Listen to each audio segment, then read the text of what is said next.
Temos alguma coisa de reforço aí, Costa? Ô, Diogo, então vamos falar do Cruzeiro agora, né? Tá na hora. Precisa? É bom falar, né? É bom falar. Já que o canal chama Cruzeiro Esporte, no dia que a gente mudar o nome pra Pelada, Pelada e Conversa Fiada Esportes. Não, mas falando sério agora, a gente vai... Assim, notícias quentes de Cruzeiro, de negociação, de gente chegando, não tem. Eu acho que a gente pode talvez trazer um debate em relação ao que representa isso... o que pode estar representando isso, né? Essa demora, digamos assim, lembrando que o time já se representa na sexta agora, dia 27. Se essa demora ela é por causa que o Cruzeiro está trabalhando em silêncio e só vai anunciar o jogador, sem especulação, sem muita coisa. A gente sabe que mudou no Cruzeiro as coisas agora. A gente falou isso em outras lives também. Desde que o Mato saiu, está vazando menos coisa. Não tem problema nenhum em falar aqui, porque isso não é segredo, isso também é normal, mas as fontes... que os jornalistas tinham, na maioria das vezes, era o próprio Matos, ou os empresários ligados ao Matos. Então agora acabou isso. E aí tem poucas notícias. Ou se isso realmente quer dizer uma morosidade, uma lentidão do Cruzeiro no mercado, se é algo prejudicial. Então a gente pode... Ou se é algo positivo, porque o Cruzeiro não quer contratar qualquer um, quer analisar bem mesmo para trazer o cara certeiro, e isso demanda tempo, isso demanda muita conversa, e isso acaba deixando o processo um pouco mais lento. Eu acho que é mais essa discussão, porque é fato que o Cruzeiro hoje tem um time bom, tem um time que até dá aquele gostinho de saber, né, de se esse time estivesse no Mundial, hein, será como é que ele tava? Porém, a gente tem que também entender que... o tempo tá passando, né? O time já volta a treinar dia 27 agora. E o ideal seria que novos reforços estivessem chegando, porque o time ainda tem carências e também porque é bom esses reforços chegarem logo para treinar com o time, né? Reforços, De Leon. Então, acho que o Mike pincelou bem aí, falou um pouquinho de tudo o que é realmente esse momento do Cruzeiro, né? Primeiro, que realmente quem vazava as notícias do Cruzeiro para os jornalistas era o Alexandre Matos, por interesse próprio, né? Não vamos entrar nisso não, já passou, já é passado. E que as coisas mudaram no Cruzeiro. Agora tem um scout, que precisa de tempo para trabalhar, para analisar, para minimizar os erros e fazer um bom trabalho, precisa de tempo, né? Que a gente chama esse tempo de processo, né? Muita gente não gosta dessa palavra, mas processo nada mais é que um tempo necessário para se trabalhar, plantar e colher e você poder visualizar e mensurar o resultado.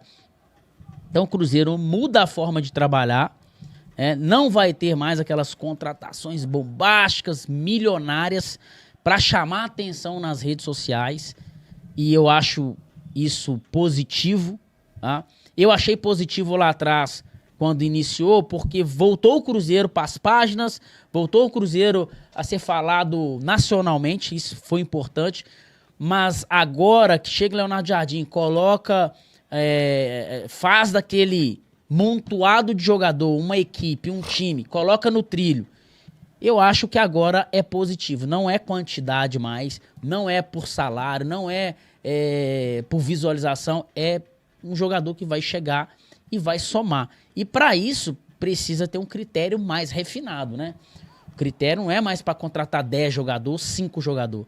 O Cruzeiro vai contratar aí, gente, 2, no máximo 3 jogadores. No máximo. E se contratar, tá? E se contratar. Por quê? Porque o critério tá muito refinado. Jogador para chegar aqui ser reserva, não vai contratar. O jogador ele tem que chegar aqui para ser um titular. E para ser um titular, vamos colocar ali o jogador, precisamos de um atacante, precisamos. O jogador pega os números do Christian, gente. Vamos contratar um atacante pela direita ali. O cara tem que pegar os números, o scout pega os números do Christian, o mapa de calor e vai pro mercado ver qual o jogador que entrega mais do que o Christian. Não é o nome, é número. Aí ele vai e começa a ter dificuldade. Porque os números do Christian é muito bom. Aí você vai pro lado esquerdo. Não, cara, precisa de um atacante pela esquerda. Aí você pega os números do Wanderson. Mas o Wanderson não faz gol. Nós já explicamos sobre isso. A primeira função do Wanderson não é fazer gol. Porque ele não é atacante. No sistema do Leonardo Jardim, ele é um meio-campista. Se você pegar os números dele como meio-campista, são muito bons. É muito bom os números dele. Você fica com dificuldade de contratar. Vamos contratar um cara para ser reserva do Matheus Pereira. Gente, camisa 10 é caro. Muito. É muito caro. Um reserva pro Caio Jorge. Centroavante é caro. E assim, e se você mesmo pensando em meias reservas, se você pegar um meia que é reserva num time, você vai achar Matheus Vital da vida, ou o cara igual o Coronado, que ganha muito e joga pouco. Agora, se você for O Maurício era reserva no Palmeiras, gente. Virou titular agora. Exato. 60 milhões. Se você for procurar um meia que tá jogando no time dele pra ser reserva, você vai pagar preço de titular. Não tem jeito. Então, baseado em tudo isso, né? Tentei acrescentar de outra maneira, diferente da palavra do Mike, mas é a mesma coisa que ele falou. Cara, eu acho que esse momento Cruzeiro vai voltar aí sexta-feira pro treinamento. É bem provável que volte o mesmo elenco, com alguns jogadores que estavam no DM retornando, né? Eu acredito que o Matheus Henrique já deva voltar com um treino já de transição. O Japa, que nos últimos dias, né, antes dessa parada aí, já estava treinando, eu acho que agora volta já normal, já vai poder, inclusive, até participar desse torneio lá no Espírito Santo. E o Cruzeiro vai ganhando reforços dentro do próprio elenco mesmo. Agora me fala, como é que você contrata um jogador com a qualidade do Japa, cara? É difícil contratar um jogador com a qualidade do Japa. Onde você vai contratar um jogador com a qualidade do Matheus Henrique, que tem potencial para ser titular, mas vai voltar, gente, e vai ser reserva. Porque como é que você senta o Lucas Silva ou o Lucas Romero? Ou o próprio Christian? Então, acaba que é aquela entrevista que o Leonardo Jardim deu uma das últimas que ele concedeu. Cara, o reforço do Cruzeiro acaba que está dentro do próprio Cruzeiro, que é recuperar esses jogadores e lapidar jogadores da base. Mas, ô Diogo, eu acho assim, que alguns tem que trazer, né, cara? Tem que trazer. Tá doido. E seria bom trazer o mais rápido possível para os caras poderem já treinando, né? Precisa e necessário. E o que poderia vir pro Cruzeiro, hein? Com a saída do Dineno. O Cruzeiro tem dois bons laterais direitos, precisa de um lateral esquerdo. Porque o Cauã Praça tá muito novo ainda, né? Mas eu acho que não tá na pauta, não, Diogo. Eu acho que a pauta tá zagueiro pela esquerda. Zagueiro pela esquerda. Um atacante pela direita. Pela direita. E o substituto do Caio Jorge, né? Mas só. Só se o Lautaro for negociado. Pro Cruzeiro. Tem essa condicionante aí, né? Porque é aquilo que o De Leão fala aqui sempre, né? Hoje o Gabigol é visto na briga da posição com o Matheus Pereira. E aí o Lautaro saindo, o Dineno saindo, a tendência é que o Cruzeiro busque um novo atacante com as características do Caio Jorge para ser um substituto imediato pro Caio Jorge ali, porque vai ter jogo que o Caio não vai poder jogar e a gente torce para que não aconteça, né? Mas tem que considerar que pode acontecer uma lesão, ficar de fora, né? O que vai acontecer se ele mantiver esse nível, ele vai ser convocado para a seleção brasileira. Também tem isso. Então vai desfalcar. Então é importante ter um jogador, e hoje a gente não tem. Hoje não tem um... Por exemplo, eu tô falando, nós falamos aqui do Christian. Pô, adquiriu o Marquinhos de forma definitiva. Pode ser um reserva ali? Pode. Não na mesma qualidade. Beleza. O Christian também mas tá entregando. Agora, se você tira o Caio Jorge, seja por seleção brasileira ou por terceiro amarelo, hoje a disparidade é muito grande. Era igual quando era o William titular na lateral direita e o reserva era o Gasolina. Assim, é um abismo entre o titular e o reserva. Então eu acho que o Cruzeiro precisa ir atrás. Mas quem, cara? Num custo baixo e que entrega. Quem? O mercado tá muito inflacionado. E o Gustavo lembrando aqui, né, que tem o Marquinhos aí também, né, que o Cruzeiro comprou, né, definitivo o Marquinhos. Mas eu acho que, eu pelo menos, isso aí assim, é uma coisa mais do Cruzeiro, mas eu não acredito que o Marquinhos seja visto como um reforço, como uma contratação. Foi, óbvio, mas ele já estava no elenco. Então é um cara que assim, ele só vai continuar o que ele já estava, e mesmo se ele não fosse comprado, ele seguiria no time aí até o final do ano, provavelmente. Então, assim, eu não considero ele nessa lista desses três que a gente falou. E não vai. E acrescentando o que você falou, por que ele não é um reforço? Aí eu vou explicar, não é devido à qualidade dele, tá? Ele não vai gerar briga no elenco. Ele não vai gerar, tipo assim, pô, cara, ele tem que ser titular. Não, mas ele pode entrar. Olha pra você ver. O Matheus Henrique, o Mateuzinho, é um reforço pro Cruzeiro. Porque quando ele voltar... E aí, gente? Marquinhos, o Matheus Henrique, merece ser titular? Joga aonde? Hoje, dentro do critério do Leonardo Jardim, não vai chegar jogando. Vai ter que brigar no dia a dia, vai ter que lutar. E aí aumenta o nível. Porque... se você tendo o Matheus Henrique como reserva, você tem um jogador no banco que pode entrar e mudar a partida. no segundo tempo. Ah, se ele vai ser o titular, certamente quem for pro banco também vai estar no banco e vai ser também uma ótima opção. E o Japa? Cara, o Japa é um dos jogadores do Cruzeiro que, pra mim, dos últimos... Vamos colocar dos últimos, depois do Vitor Roque? Depois do Vitor Roque, qual o jogador de maior potencial que o Cruzeiro teve, cara, oriundo da base? A gente pode falar do Kaique, né? Que tá se mostrando aí. Sim. E sempre teve potencial, porque sempre foi de seleção sub-20. E confirmou, né? Eu acho que agora, esse ano, o Kaique firmou de vez. Mas aí, depois do Rock, claro que o Kaique, o Japa. O Japa, E cara. talvez agora chegando o Kenji e chegando o Batistella também. Exatamente. E o Japa não teve a sequência ainda, né, cara? Justamente por causa dessas lesões aí da carreira. Mas se o Japa tiver uma sequência, assim como o Kaique, eu acho que ele vai firmar, cara. Ele é um reforço.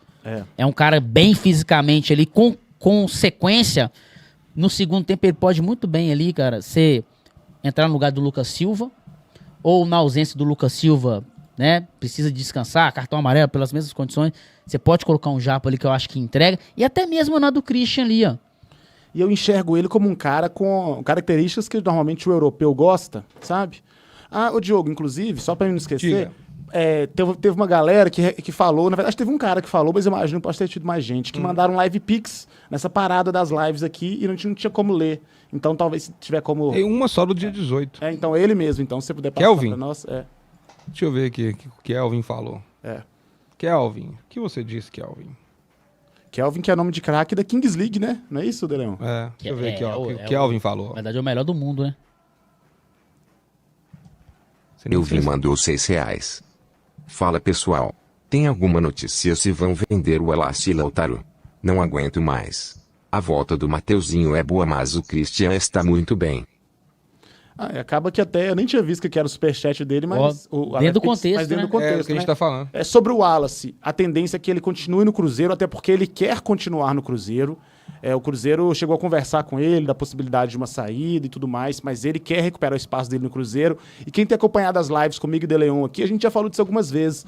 E tem também corte no nosso canal sobre esse assunto. Hoje, pessoal, o jogador quer jogar no Cruzeiro. Porque o Cruzeiro é um time organizado, um time de estrutura top, um time que paga em dia, um time que está brigando lá em cima e que tem um projeto consolidado, com viés de crescimento, e que o time abraçou o treinador e confia nesse treinador que é de alto nível. Então, assim, não compensa para o cara, o Deleon até pode falar melhor, sair do Cruzeiro hoje, mesmo que ele tenha sendo reserva, e mesmo que ele não esteja tão bem, talvez compense mais para ele tentar ficar melhor aqui do que se aventurar lá no Grêmio, lá no Inter, que tem estrutura muito pior, que atrasa salário, às vezes, e que não paga e que treina em CTs muito mais defasados que o Cruzeiro. Hoje, para o cara sair do Cruzeiro, ele tem que pensar muito bem qual time que tem uma condição melhor que o Cruzeiro. Talvez o Flamengo, talvez o Palmeiras, e aí esses times têm que querer o cara.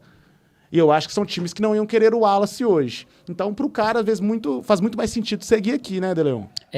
E o cara, ele não vai querer sair de um projeto SAF, que é empresa, né? O cara é tratado, tudo é tratado como empresa, com uma seriedade de uma empresa. Assim deveria ser, né? Tem muita gente que não tá pagando os boletos da empresa, não. Assim deveria ser. A SAF tem que ser a solução do futebol brasileiro, cara. Por isso que eu não sou a favor de gente ficar fazendo sacanagem já sendo SAF. Pô, velho. Contratar e não pagar, porque... falar que fez estádio e botar no nome da empresa, essas coisas. Porque olha pra você ver, pegou toda a dívida da associação e falou, gente, a gente não consegue pagar, o futebol brasileiro tá quebrado. Então a gente vai criar um negócio aqui que é Sociedade Anônima do Futebol e nós vamos, algumas dívidas a gente vai perdoar e outras a gente vai juntar elas num modelo e vai ter 10 anos pra pagar. E isso a gente vai chamar isso de SAF. Pô, velho, legal, hein, velho? Aí dá pra gente continuar o futebol brasileiro, hein? Dá um reset daqui pra trás, junta num pacote de 10 anos, vai quitando prestaçãozinha bem baixinha, e aqui a gente vai tocando o negócio certo, sem errar. Aí os caras pegam a SAF e começam a embolar boleto igualzinho era da associação. Aí o que passa, qual credibilidade que passa pro torcedor? Porque você já tinha uma dívida antes, você vai fazer de novo. E se você não tá pagando essa aqui agora, como é que tá a outra lá? Então você não tá pagando. Mas não. é por isso que tem time aí que a dívida tá só aumentando. Exatamente. E então, a conta tá chegando. Tem que levar a sério, cara, esse negócio de SAF. Então o jogador, velho, ele não vai querer sair do modelo de SAF e empresa e voltar pra associação. Sim.